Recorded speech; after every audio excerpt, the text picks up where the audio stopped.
Good evening, everyone, and welcome to our Focus on Education series.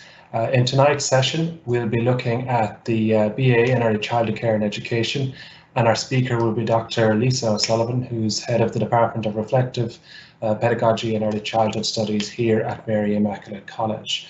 So please remember, if you do have any questions for Lisha over the course of our presentation, you can use the Q&A facility, type in your question, and we'll put it to Lisha after her presentation. So if you do have any questions, make sure you use our Q&A facility. So look, I'm going to hand you over now to Lisha, and she'll go through the BA in Early Childhood Care and Education and everything that entails here in Mary Immaculate. Good evening, everyone. Thank you for joining us this evening to talk about our BA in Early Childhood Care and Education. So on the next slide, we just have an overview of the presentation. So I'm going to begin by talking to you a little bit about early childhood care and education here in Mary Immaculate College. Then we'll just spend a little bit of time looking about the whole area of early childhood and its significance. Obviously, I'll then talk to you about the programme itself, and I will finish off by talking a little bit about the student experience on the BAECC and also a little bit about career pathways from the programme. So on the next slide, we'll see an overview of, I suppose, our flagship programmes in the Faculty of Education here in Mary Immaculate College. So in the Bachelor of Arts of Early Childhood Care and Education, currently we have approximately 350 students enrolled across year 1 to 4 of the programme. We also have the Leadership for Inclusion in the Early Years programme, which we run with our consortium partners, Early Childhood Ireland and University of Maynooth. This is a programme for early years inclusion coordinators. So again, we have about over 600 students enrolled on this programme. And we also have an early childhood component in our other flagship programmes, such as the Bachelor of Education and the Professional Masters in Education. So there's a very strong tradition of early childhood education right across the faculty. On the next slide, you'll see where early childhood care and education is located. So it's located within the Department of Reflective Pedagogy and Early Childhood Pedagogy, Early Childhood Studies, excuse me, or DRPECs. So in DRPECs, we have a range of lecturers, of tutors, of supervisors who have extensive expertise in early childhood care and education, and also a really strong commitment to children and childhood. Lecturers on the programme are extremely research active, so you benefit on the programme from that programme being underpinned by up-to-date developments and up-to-date research. So we know early childhood is really important, and on the next slide, I'm going to share with you a quotation from the Centre for the Developing Child at the University of Harvard. So they compare early childhood development to, I suppose, a building, which is a nice analogy. So they say that the basic architecture of the brain is constructed through an ongoing process that begins before birth and continues into adulthood. Early experiences affect the quality of the architecture by establishing either a sturdy or a fragile foundation for all of the learning, health, and behaviour that is to follow. So again, it's very exciting to have an opportunity to make a difference in the lives of young children, because we know that, you know, the experiences that are positive can have a really beneficial effect in the present and right into childhood and on into adulthood, whereas for children who have negative life experiences, the opposite can be true. So because we know that early childhood is such an important period in development, we've seen across Ireland and internationally increased investment in early childhood care and education. And this makes sense because investment in the early years gives us a much better return than investment later on.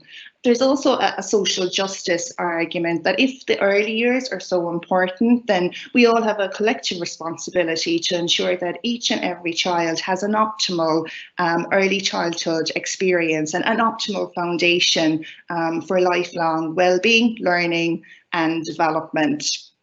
On the next slide, you'll see the first 5 strategy. This strategy was launched in Ireland in 2018, and it's a whole of government strategy for babies, young children, and their families. Now, this strategy sets out a range of goals and objectives and measures to achieve them in the next 10 years. So it's a very exciting time to be involved in early childhood care and education in the Irish context. So this strategy focuses on, elements such as, parental leave. It focuses on children's health services. It focuses on, communities which support children's learning and their play. But it focuses on high quality early childhood care and education. So that's where we come in providing early childhood care and education services, working with and alongside parents and communities and families to ensure that all children have a happy, healthy early childhood. So having looked at early childhood broadly, I'm now going to take you through in more depth the key features of our programme, which you'll see highlighted on the next slide. So our programme is underpinned by, the most up-to-date research and developments in early childhood care and education. So it's what we call a multidisciplinary degree. So those areas that you see there, historical, philosophical and policy context, child development, child health and well-being, curriculum and pedagogy, professional practice, and the early years educator as researcher. All these areas are very much interconnected all throughout the 4 years of the programme. So I'll just take each area now and talk to you a little bit about that. So the first one there is historical, philosophical and policy context. So the modules on the programme in this area, firstly, history. So it's very important that we're aware that, seminal thinkers and philosophers have been, studying and writing about early childhood education for a very long time. And it's very interesting to look at how the ideas of these seminal philosophers and thinkers, people like Montessori, I'm sure many of you might have a Montessori preschool in your own locality, how they have shaped our understanding of early childhood and early childhood education today, how it impacts on our practice. So as you go through the programme, you will be studying, a lot of very interesting and different theoretical perspectives. We have a number of modules which focus on, policy, more sociological modules, and child, family and community modules. And those modules are all about looking at, our ideas about childhood and how they've changed throughout history, how discourses on childhood might be very different depending on the culture and context in which we live. We'll be looking at, national policy developments such as the first 5, which I mentioned previously, but also looking at international policy developments and how they impact on what we do here in Ireland. So, you'll be looking at, significant developments like the United Nations Convention on the Rights of the Child and the impact that has had on young children's lives. So we also look, I suppose, at areas such as cultural diversity in this area as well.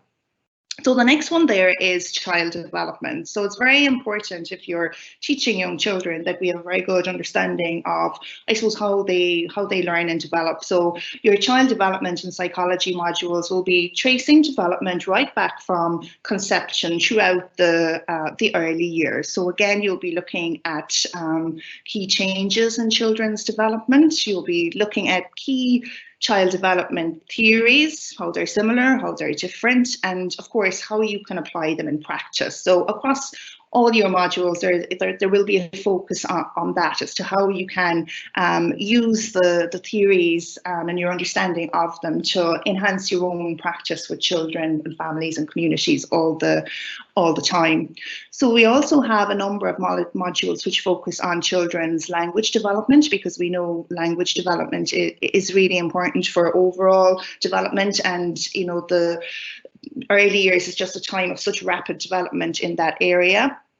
You have modules looking at the role of play in development. So, the research now tells us that play is a key way through which very young children learn and develop. So you'll be looking at that, and again, how you can, in practice, use play effectively to support the learning of babies, toddlers, and preschool-aged children. So moving on from child development, we have child health and well-being. So child health and well-being, in these modules, you'll be looking really at your own role in health promotion.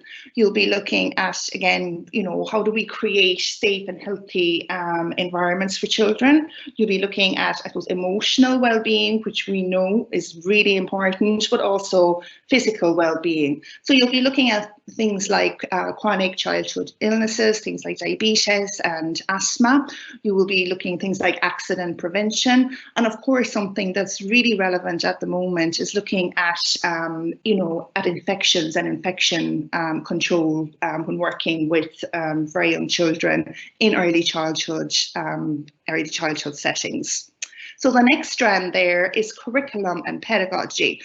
So again, you will all have experienced a curriculum, be it preschool or at primary level or at post-primary level. So when we talk about curriculum, we talk about all the things that young children learn and develop, our expectations around that, and I suppose how we support that learning and development. And that's where pedagogy comes in. So pedagogy really, it's a word like teaching. So it's about all the things that we do to support children's learning and development. So that might be, the sort of environments that we create in which this learning takes place, or it might be the interactions, the things we do, the questions that we ask. So in Ireland, we have National Early Childhood Curriculum Framework, which is called ASHTR, the Irish for Journey. So ASHTR is a guiding framework that settings all over the country now use to develop their curriculum. And we also have SHIELTA, which is the Irish for Seeds,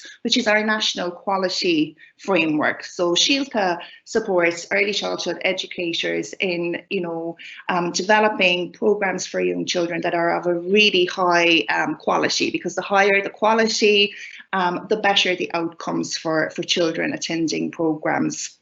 So throughout the 4 years on the program, you'll work with ASHTR and SHIELTA, and you'll be learning how to plan, you'll be learning how to facilitate learning experiences, you'll be learning how to assess children's learning and development, how to evaluate the quality of your activities that you design and that you implement when you're out on placement. So if anybody's interested, there's a very nice website. It's called the kind of ASHTR SHIELTA Practice Guide, and we use the practice guide throughout the 4 years on the program to ensure that upon graduation you're equipped with all the knowledge and skills that you need to I suppose use and work with ASHTR and SHIELTA in practice.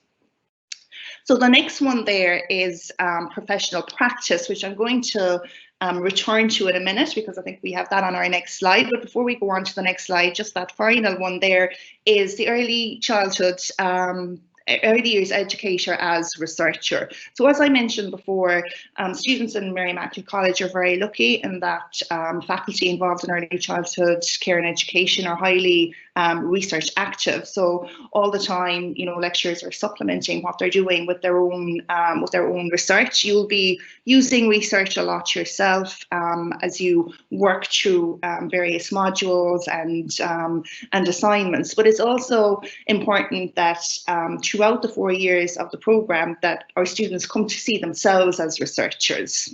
So again, it's really important that that you develop the skills to, I suppose, identify problems in practice, the skills to go off and research that and come up with solutions. And as part of our final year on the programme, you actually undertake an undergraduate dissertation. So the undergraduate dissertation gives you an opportunity to select a topic that you're really passionate about and to work with a research supervisor and to, as I said, to produce a dissertation which has your research proposal and your research findings there. So our students really like that opportunity, and as I said, it's a key component of the programme. So moving on to professional practice. So this is something that our students really like about the programme, is that we have a lot of professional practice right throughout the 4 years, because again, there is a significant emphasis on being able to apply everything that you're learning in practice. So students are always very excited to get out working in settings and to try out all those kind of ideas and theories that they're hearing about in lectures and in tutorials. So professional practice placement, it involves working with children birth to 3 and preschool age children then 3 to 6. So upon graduating, our students will have had a lot of experience working with babies and very young children and working with preschool age children. So that really helps us to learn and to know what's appropriate, you know, what are appropriate learning experiences for very young babies, how should those experiences be different for toddlers, and again, what do preschool children need? What are the ways they learn? How can we build on the learning that's been going on since they've been born? So as I said, every year on the programme we'll have professional practice placements. Our placements range in duration from 2-week blocks up to 10-week blocks. And for a lot of these placements, as I said, you will be assigned to work with either children under 3 or children of preschool age. We do have professional practice experience in the 3rd year of the programme, where you can choose to work in a service related to early childhood care and education. So that might be working with a childcare committee, it might be working with a family support service, or any kind of a voluntary agency. It could be working with an early intervention centre. So we have a dedicated team in the education office, the ECC placements, who working alongside the placement coordinator, work with students throughout the 4 years of the programme to support them, I suppose, sourcing placements and support their engagement during placement. And during professional practice placements, our students are supported by a team of placement tutors as well. And every placement is, I suppose, preceded by what we call professional development modules, so that we spend time preparing you for all the tasks that you need to do while you're actually out on placement. So moving on to the next slide, this was just to talk a little bit about the international dimension to the programme. So again, on the programme, you do have opportunities to either work or study abroad in year 3 of the programme. So at the moment, we have partnerships with universities in Norway, in Denmark, and in Spain, and in a number of universities across North America. So students like this opportunity to go to another country to find out about, the early childhood, system there, and how it might be similar or different to our own system. And again, I suppose to meet, students and staff from very different backgrounds. So again, if you take our placements in Norway, for example, there's a significant emphasis on outdoor learning and outdoor play. So our students often bring back very exciting ideas in that area. So as well as that opportunity to study abroad, we also have a number of opportunities for work abroad. So this would be going to, one of our partner services in Europe and working in their service. And very similarly, again, just learning how things work in that country. How is it similar? How is it different? How can you, use what they're doing to enhance your own practice? So at the moment, our students go on work abroad placements to Germany, to Italy, and to Spain. So again, the opportunity for that comes in year year 3 of the program. So as well as the opportunity to go abroad, we also have, inbound students, and this can be, very enriching for all of us. So, hopefully in a post-COVID world, students again will have, students from North America, from across our European partner universities in some of their modules, and they can bring, a lot of, knowledge to us in terms of how things work in their own countries. And we also have a lot of, mobility among staff and lecturers. So again, lecturers on your program might be, engaged in international projects or with our international partners, or we might have, from time to time, international academics visiting MIC as well. So that's it in terms of international dimension. The next slide is just going to look a little bit about the whole student experience. So, on the BA ECCE, as across both faculties in Mary Immaculate College, we're very committed to the quality of your experience. So obviously we're here to support you academically and progressing through the program. But we're very committed to making that as enjoyable for you as possible.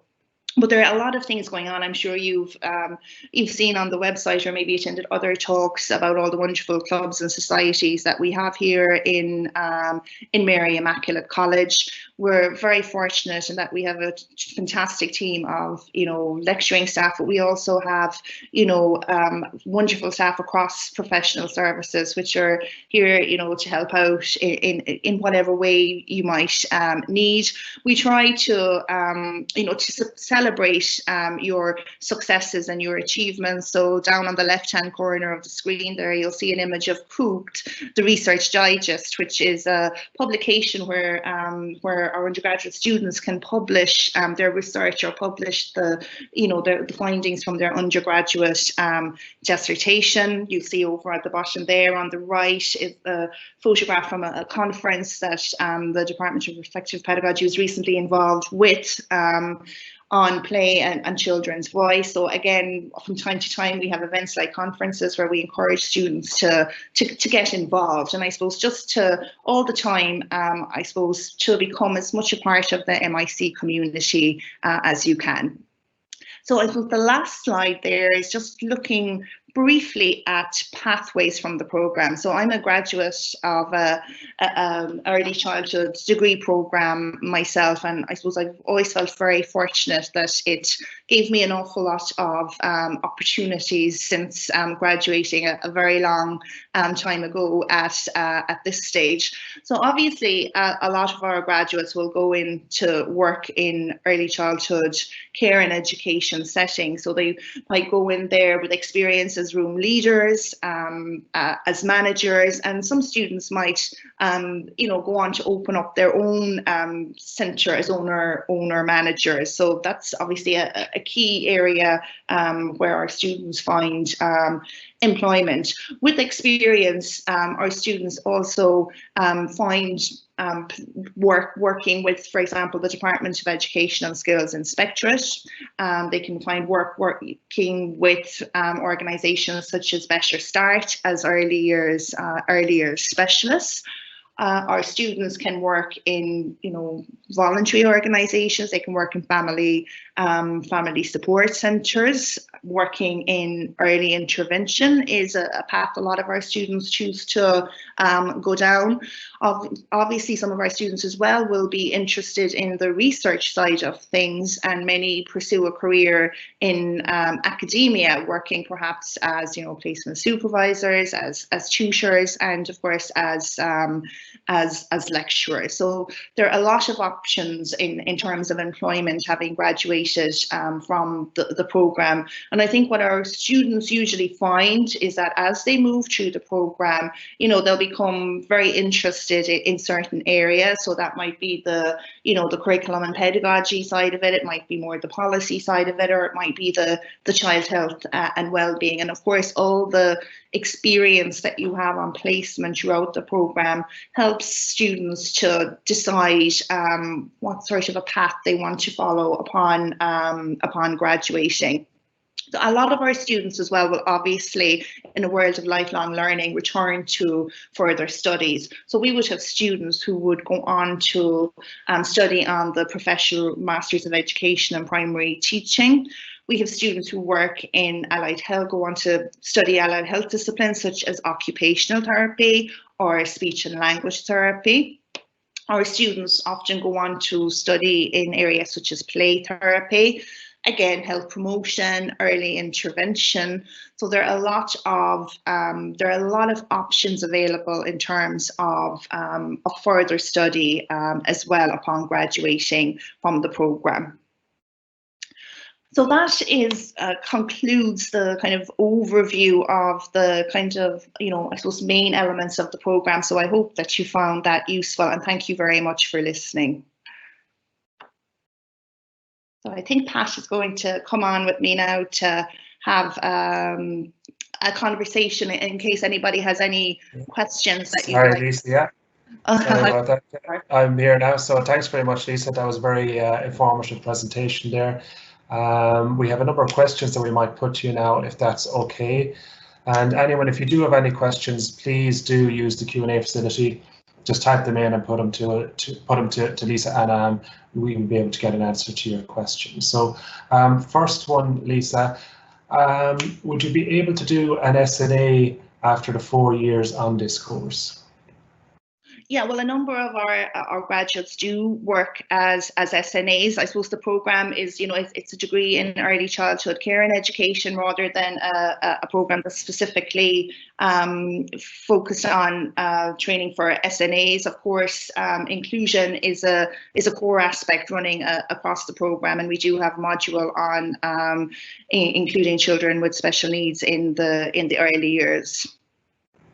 Okay, good stuff. Next one then, what makes the programme in Mary Immaculate different from other early childhood care degree programmes? And I suppose, are there any unique features of the degree in Mary Immaculate?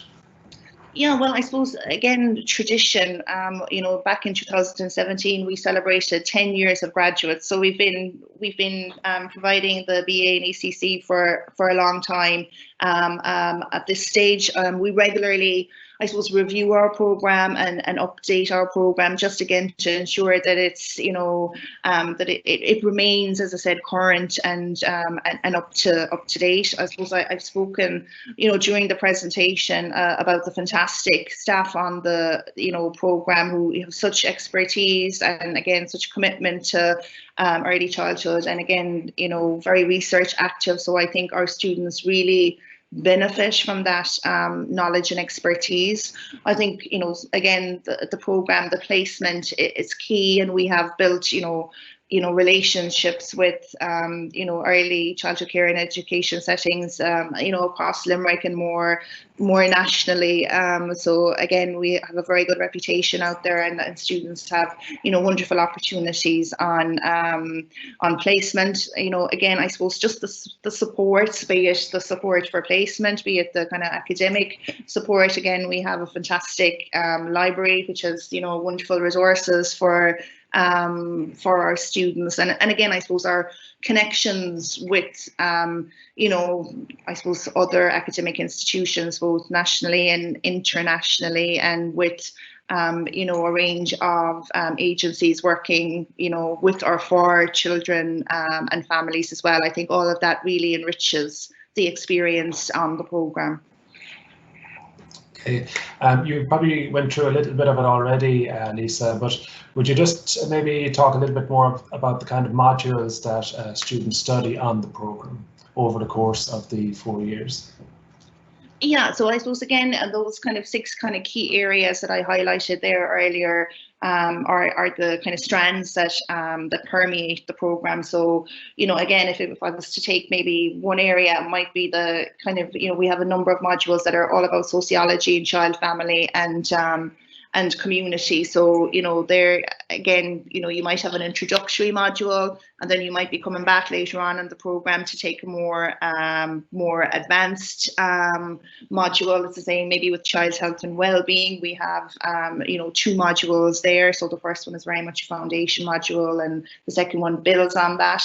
I suppose just in terms of maybe coming into the college in semester 1 of first year, we have even a module what we call foundation studies, which maybe it's important to mention that is a module which really, I suppose, supports students on that kind of transition to college and academic learning, and really just learning about the foundations of early childhood care and education. So I suppose what we hope is that our program is very well structured and designed, and it allows students to, I suppose, gradually progress and build on prior experience in the semester, the year before, all the time. And I suppose placement is the same, that you're building all the time on what you learned and developed in the last placement right up until year 4. Thanks, Lisha. And anyone that's watching, if you do have a question, please feel free to use the Q&A facility, and I'll put it to Lisa. Another question here, Lisa, just about the special education needs modules. What exactly do students study on that part of the course? And is it, if it was an area you're interested in, is it something you could, maybe pursue after your degree? Yeah, I suppose on the program, obviously, we look at, I suppose, inclusion. I suppose, really exploring what it means, what it is, why it's important. And I suppose there would be, there would be a focus on looking at, I suppose, historical developments right up to today as to how has our provision for children with additional needs in the early years changed throughout history, because obviously we've seen significant developments in that area in recent years. And I suppose again, Mary I being involved in the LINK program is hugely significant. So that would be one part of it. And I suppose then there would be quite a focus on strategies, I suppose just very practical strategies for, including children with additional needs in mainstream early childhood care and education settings. Again, how you support their transition, into the service. Again, how you can work with parents. Working with parents and families is important for all children, but particularly for children with additional needs. Again, I suppose working with outside agencies is important. So students would be exploring, again, how you can effectively work with other organizations. It could be working with occupational or speech and language therapists, for example. And I suppose again, strategies for engaging children and supporting their learning, because again, every child is going to have different needs and different learning interests as well. Again, assessment, I suppose there'll be a focus on I suppose monitoring children's progress, and I suppose using that information to kind of constantly look at what we're doing ourselves and how we can improve it. And I suppose reflective practice, I think, comes in there. How as a student, early years educator, that I can always be kind of looking inwards at what I'm doing and how I can maybe discuss that with my supervisors or my peers, and again continually strive, I suppose, to improve my practice. So as I said, there's a specific module on inclusion, but it really it permeates the whole program, and I suppose particularly the professional development or placement modules, where students hopefully will have opportunities to work directly with children of all ages and all abilities. So again, I suppose that in terms of going forward, obviously some of our students might particularly want to focus on that going into graduate study, and they might look at areas such as early intervention. But I suppose our students who maybe go on to study something like the professional masters in education find that content very useful as well. And I suppose a number of our graduates in recent years have also undertaken the LINK Special Purpose Award, because that then allows them to become an inclusion coordinator in the earlier setting in which they work. Sorry, that's okay, thanks. No, that's great detail there, Lisa. Thanks very much. Next question that we have is, you just touched on it there, Lisa. This person wants to know, would you be able to become a primary teacher after this degree? Yeah, certainly a lot of our graduates go on to study the professional masters of education, but again, it's a highly competitive process, and there are other areas such as Gaeilge that students will have specific standards that they need to meet. Yeah, and for anyone that wants to find out more information about the Professional Masters of Education, you can just go to the Mary Immaculate College website to our postgraduate programs. You can find out information about the entry requirements and so on. Next question then, Lisa, you mentioned the dissertation during your presentation. Would you just maybe give a little bit more detail about that, what it entails, and how you are allocated a supervisor, things like that, maybe that students might want to know? Yeah, so I suppose, on the program, students have dissertation modules, and then they have a research method module. So I suppose in year 3 of the program, students begin by kind of looking at the whole area of research and how to conduct high quality research, and then I suppose students start thinking again about what would be a good or interesting topic to pursue in depth. And again, I suppose it's one of the strengths of the program being multidisciplinary. There's so many areas that students focus on. It could again be inclusion or working with children with additional needs. It might be again something to do with the role of play in development. A student might be very interested in outdoor play. Again, it could be maybe how do settings engage with parents. So there's so many possibilities, which is wonderful. So as the students then start to think about that, and they're come up with a broad topic, and once they come up with a broad topic, they're usually then allocated to a research supervisor. So what that usually entails is working with in a small group context with in groups of 5. So working with a supervisor in small groups of 5, and generally students might be looking at similar areas if they're in a research group.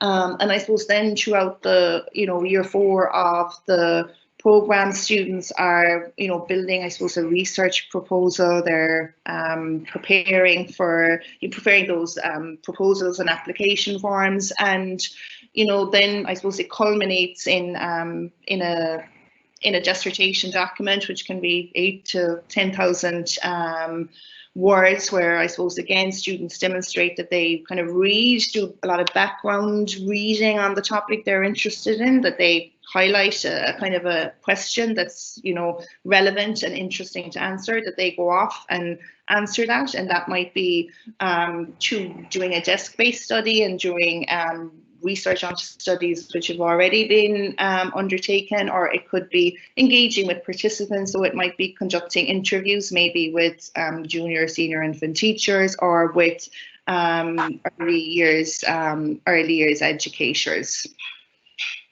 And okay. Writing next question then. Yeah, no, that's great, Lisa, thanks a million. Next question that has come in is, this person wants to know, could you do your placement with a play therapist? Yeah, I mean, we're very open to where, I said, in that particularly that placement opportunity in year 3, we really want to encourage students to I suppose to broaden their experience. So I suppose from my own experience, because I'm actually a qualified play therapist myself, play therapy can be a challenging one, because again, I suppose of the confidential nature of the therapeutic process. So I think students find it hard maybe to work directly with a play therapist and attend sessions, because I just think there's a kind of an ethical kind of issue there. But what I would encourage anybody that's interested in that is to maybe try and gain an experience working in a service that provides play therapy. So that by engaging, it could be a team in a family resource centre, by having that experience working in an organisation which provides play therapy as a service, you can learn an awful lot about it. Okay.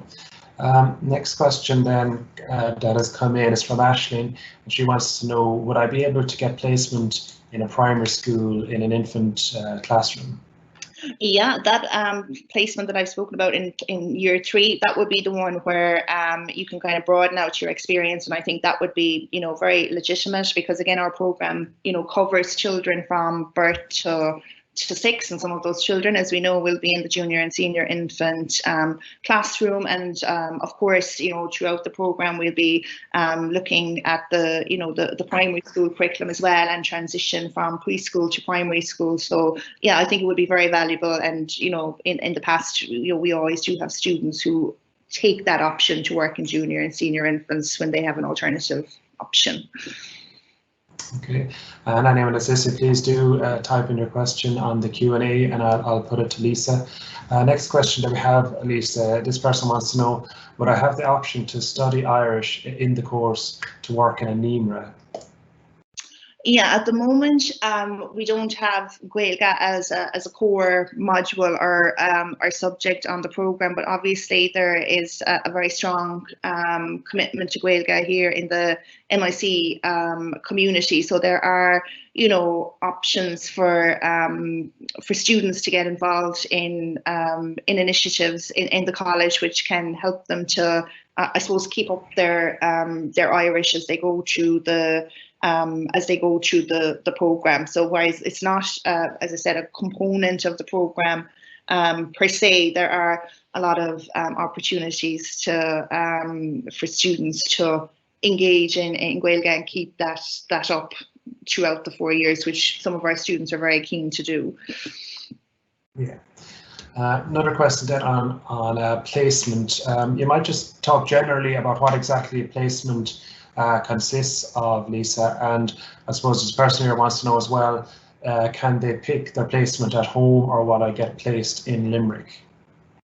Yeah, okay, so I suppose in terms of the placements, generally speaking, for the majority of placements, they're actually college sourced, okay? So and yes, they generally tend to be within the Limerick region, and that is, I suppose, again, because of supervision, because we do, as I said, see supervision as being a key part of you know, of your learning when you are on placement. However, there are opportunities such as that, you know, year 3 placement, where you can work in an alternative service, where you can choose that yourself, and you can do that wherever you might need to do it. So again, generally speaking, our placements are kind of, you know, local enough, but we do kind of, you know, work with you know, we do work, I suppose, outside of the city as well, because our numbers are so big. But generally, as I said, it would be college sourced, and I suppose that's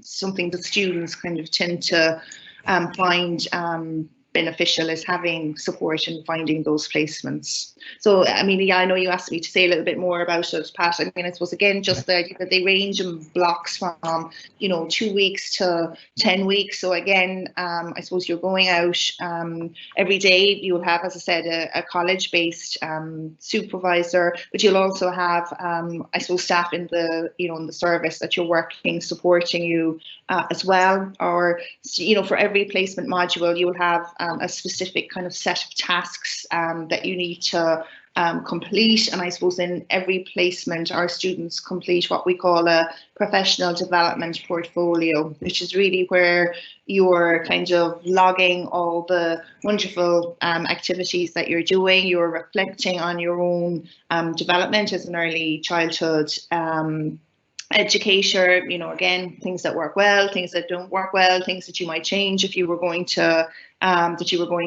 do it again. So, you know, you're doing a lot of things, like you're observing children, you know, finding out what their needs and interests are. Then you're, you know, I suppose, planning, you know, learning experiences based on that information, with the aim, I suppose, of, again, constantly extending children's learning and their development.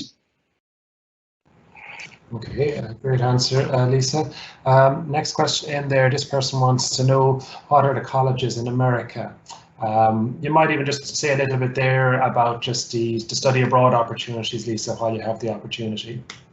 Yeah, I'm sure the actual specific colleges are on the website, because there are a lot of them all across the state. So I suppose really, if you're studying abroad, what you normally will happen is that you'll have an advisor, I suppose here in Mary I, and you'll have an advisor in the host university. So I suppose before you ever go with your Mary I advisor, you'll be looking at your own program, or our own program, and looking at the program that you're joining, and you decide with your advisor which modules you'll study when you go to the state. So we were trying to match it up so that it, I suppose, it mirrors the kind of content on our own in our own program. I suppose, in some universities, you'd also have an opportunity when you're abroad to perhaps, as part of that program of study, to actually go out and visit some early year services as well. So that can be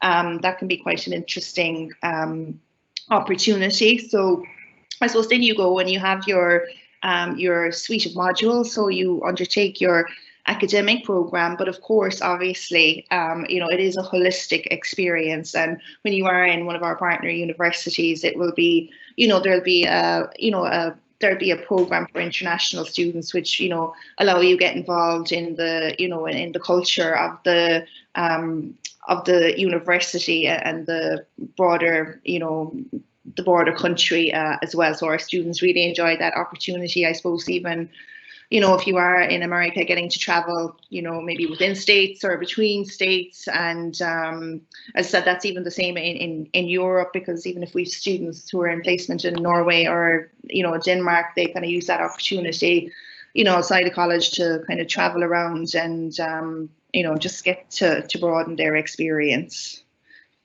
And I suppose assessments, students will take assessments in that, in the courses that they're taking in those partner universities as well. Exactly, yeah, great point, Lisa. Also, we have another one here. This person wants to know, how could I progress onto speech therapy from this course? Would I have to go to Scotland to study?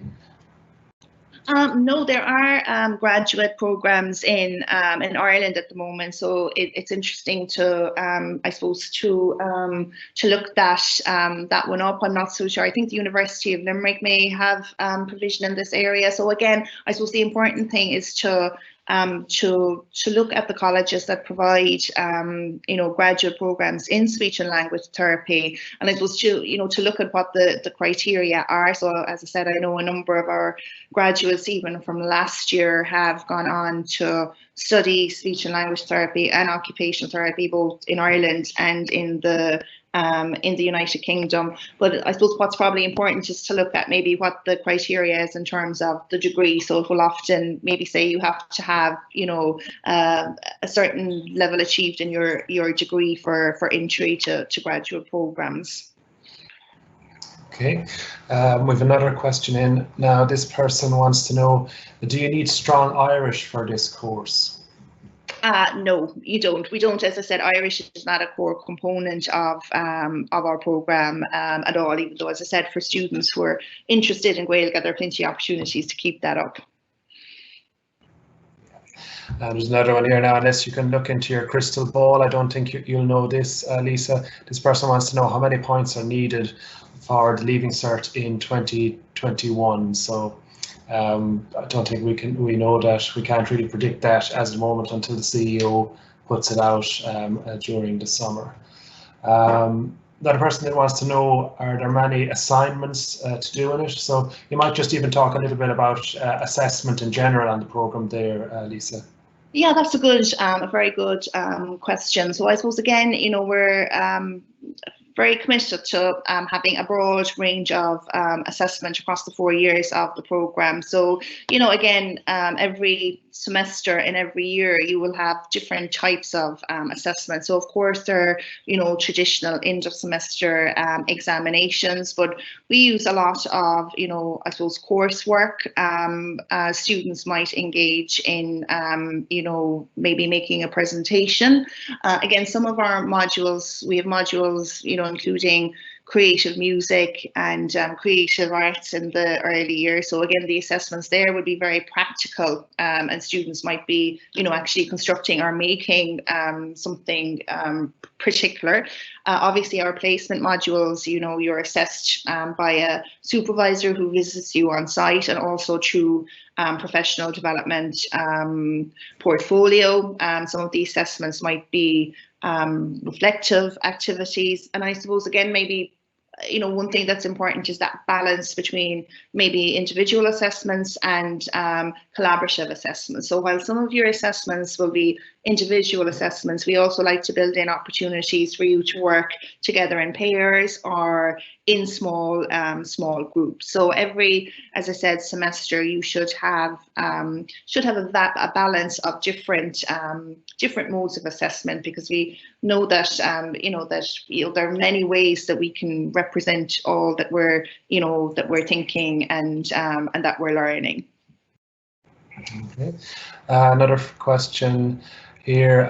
This person wants to know, what subjects should you pick for Leaving Cert for this program? Yeah, well, I suppose other than those on the that are highlighted, again, you need a language and that in the I'm trying to think, would there be anything? I mean, again,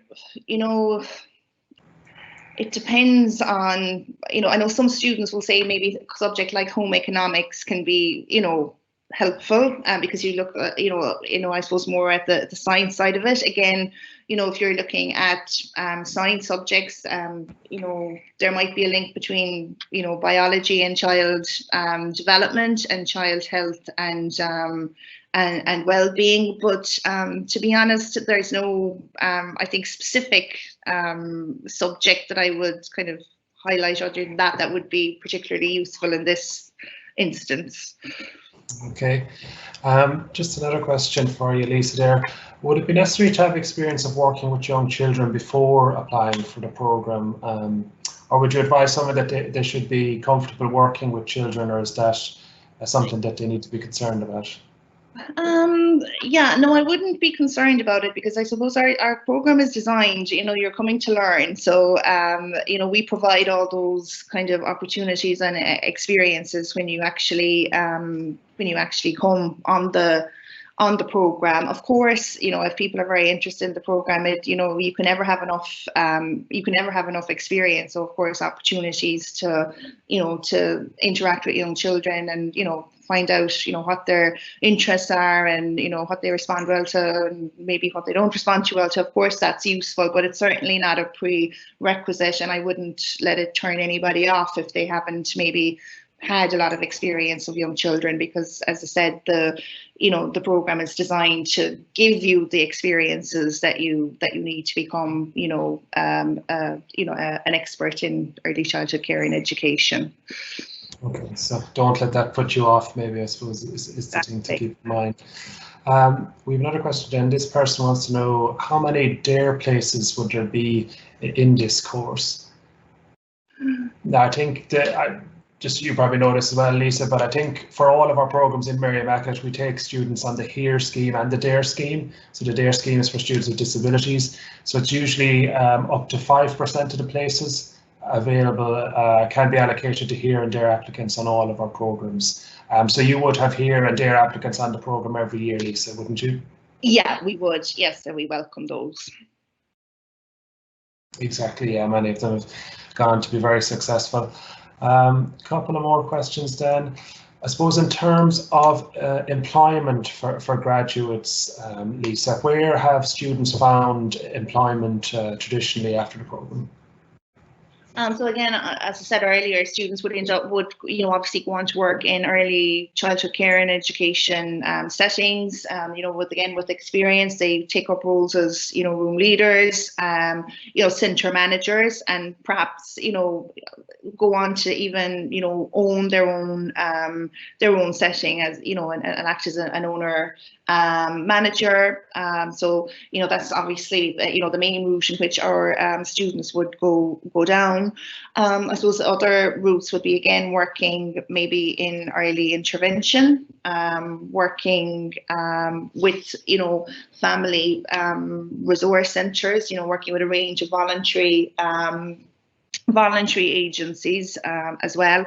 And then, as I said, some students might be more into the kind of policy research side of it. So, students might go and work in, find employment in, county, city childcare committees, or in academia, working with early childhood students again, as, supervisors or tutors or lecturers. So I think it's, it's really important that, students find their kind of interest in their passion, throughout the 4 years. And as I said, I think one of the strengths of the program is that there are a lot of opportunities upon graduating. It's just, as I said, depending what any individual student, where they'd like to go with it. And as we mentioned earlier, a range of opportunities for further study as well. And I suppose, again, I'm trying to think of everything, with experience as well. We've had, our students can apply for roles such as working, as inspectors with the Department of Education and Skills, or working with organisations such as Better Start and AIM as early years specialists. Yeah, and just following on from that, Lisa, in terms of postgraduate study, we've mentioned the Professional Masters of Education for students who are thinking of becoming a primary school teacher after their degree. But are there other postgraduate programs or areas that students might traditionally go towards? Yeah, well, I suppose obviously here in Mary I, we offer the PME, but there's a range of master's programs, and then, right up through PhD. So we'll always have some students that are very interested. Again, maybe it might be the topic that they pursue for their undergraduate dissertation, that they're really interested in taking that further. So they might go on and do a Master's of Education. And again, some then go on to take that on to PhD level. So again, as we mentioned earlier, I suppose areas such as occupational therapy and speech and language therapy can be popular amongst our students. And I suppose students in those areas find that the BAECC gives them a very good foundation to go on to graduate study. Play therapy is another area that our students pursue. Again, there can be a number of early intervention programs at graduate level. I know we have the certificate in autism studies here in Mary I. So they're I suppose options that are always popular for our students. So again, it could be maybe it might be students that are very interested in child health and well-being, and it could be that they might go on to do a postgraduate or a course or a master's in health promotion. So a lot of options depending on where your interests lie. Yeah, some great options there depending on what you're interested in. Next question then. This person wants to know, how big are the class sizes generally speaking? This would probably be in a normal classroom setting before COVID started. Yeah, so I suppose usually we take in and around 80 students, so that's not a big group. It's a kind of a size that allows us to kind of all get to know each other quite well over the course of 4 years. So that would be the kind of the large group. And of course, throughout the program, that group of 80 can be split down further for things like tutorials, or maybe, as we said earlier, dissertation supervision, where you work with a small group of 5. So I suppose that throughout the program, you would have a balance of maybe activities where you're kind of engaging with the whole group, and then working in smaller groups. And again, there might be opportunities during the program to come together for different events with students on other programs, such as the initial teacher education programs. Yeah, that's great. Just in terms of the education psychology module on the program, Lisa, what exactly does that entail? Yeah, well, I suppose that module, follows on from a more foundational module on child development. And I suppose really it's all about kind of, the science of how children learn. So I suppose, again, you'll be looking at, students look at a lot of key kind of theoretical perspectives there and how you put that into practice. Some of the things students might look at might be areas such as, attention and concentration. How do, what's the attention span of young children? How's the attention, span maybe of a 9-month-old different to a 5 or a 6-month-old? What sorts of activities hold children's attention well? What kind of activities maybe don't hold their attention so well? And I suppose as a effective early, childhood educator, what can I do to, support children's attention? So it might be, the answer to that could be something like making sure my experience is very playful and engaging. So things like attention, concentration, I suppose, again, attachment, relationships. So, students look at, important the relationships, I suppose, which, we build are with the children with whom we're working. We talk with a lot in these modules about what we call, self-regulation, which is really how, from birth through to 6 years, all the rapid learning that's going on, and how, children come from a place where maybe they need an awful lot of support, maybe to attend or focus or engage, to, a 5 or a 6-year-old who, two of them are very capable of,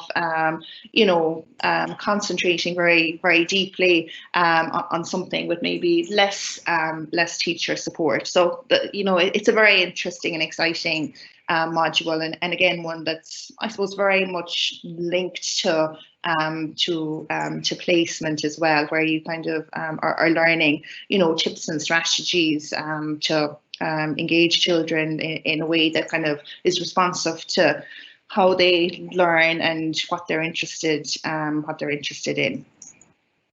Okay. Another follow-on question from that then. How many hours a week are you on campus in a non-COVID year?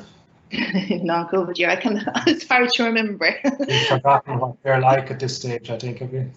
Yeah, I mean, I guess probably, I would say 15 to 20 on average, Pat. Okay. And then another COVID-related question. Just in light of COVID restrictions, what happens if placements can't always go ahead?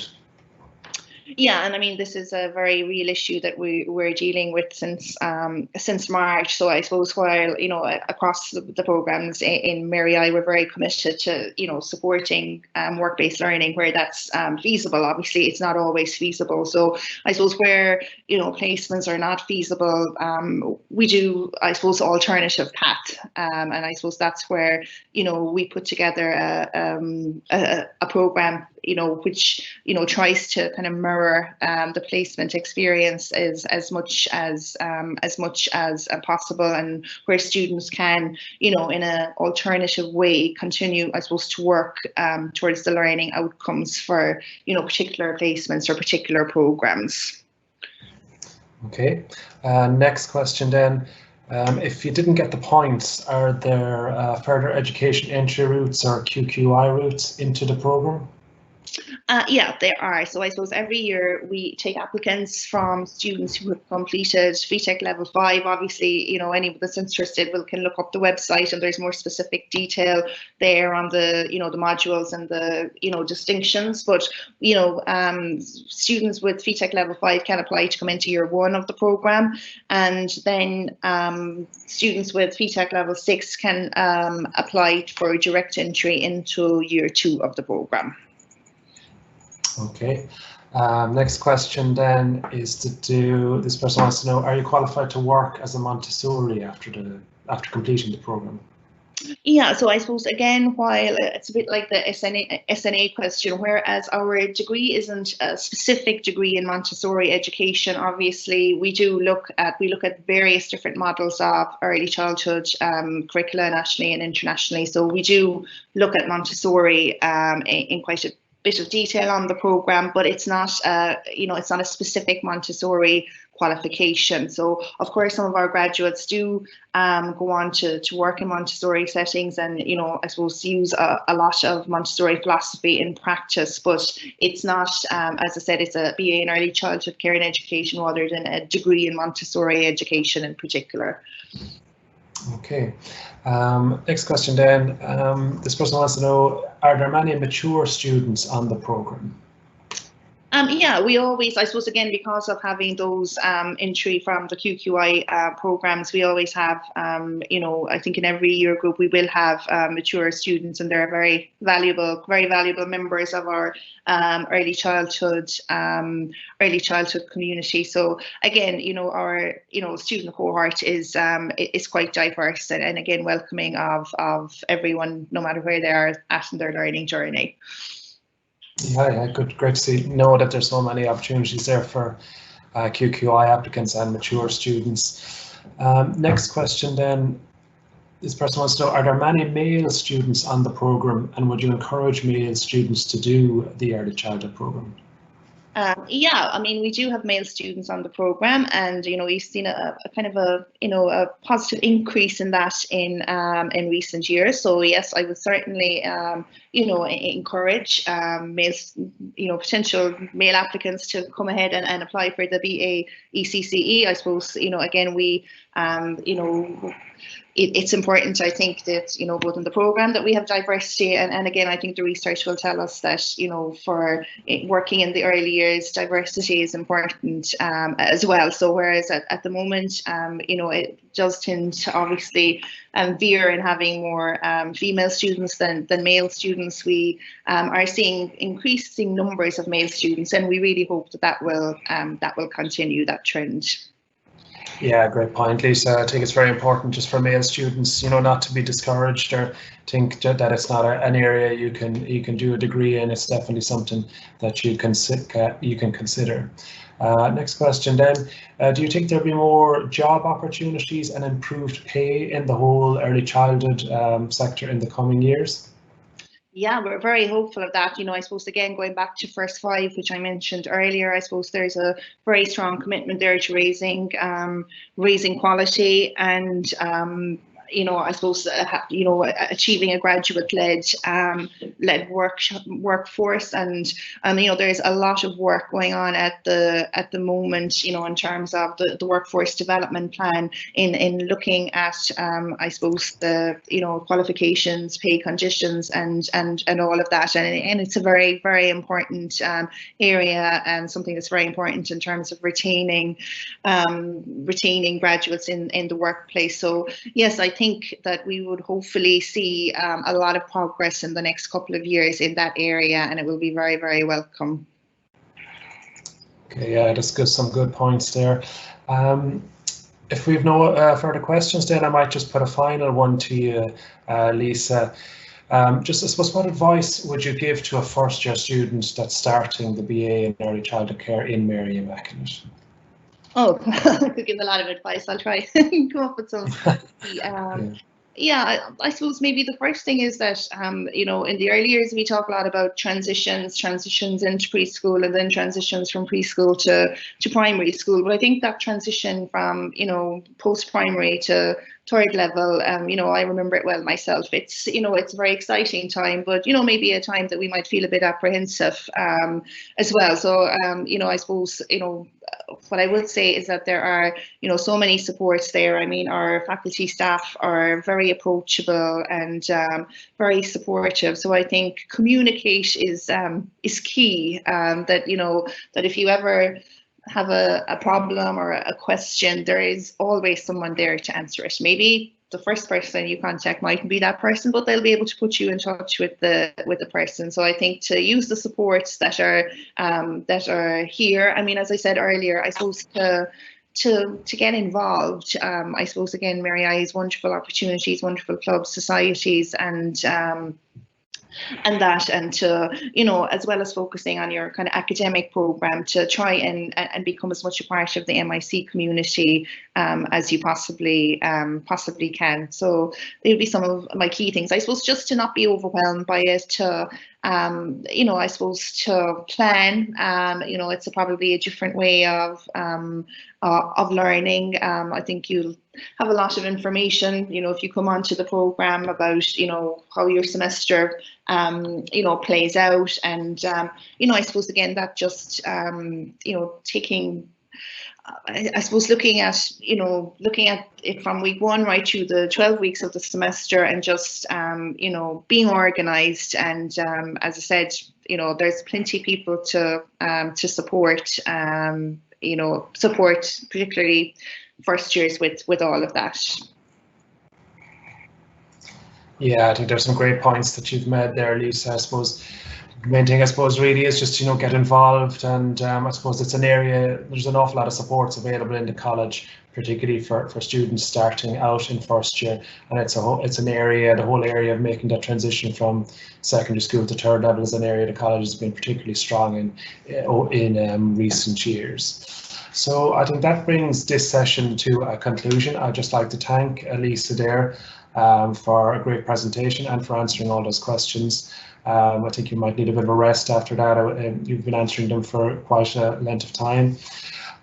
For anyone else that's interested in our series, tomorrow night we will have the next session in our Focus on Education series, where we'll be talking to Dr. Finn O'Moraku from our MIC Thurles campus, and he'll be talking about all the different post-primary teaching programs that we have available on our MSc Thurles campus at the moment. So do tune in tomorrow night at 5 p.m. if that's something that you're interested in. If you do have any further questions about the early childhood care program or any of our programs, you can always go to our website, mic.ie, where you can use our Q&A facility called Hubble. It's available on all our program pages. So if you just type in your question, someone like myself who works in the college will get back to you. If you want to see the schedule for the rest of this series, just go to our website, micopendays.ie. You'll find the schedule, and you'll also be able to take a virtual tour of our Limerick campus or our Thurles campus as well, if you so wish. So do check that out if you get a chance. So thanks again to Lisa, thanks to everyone for tuning in, and please remember our next session will be tomorrow night at 5 p.m. So thanks very much, everybody.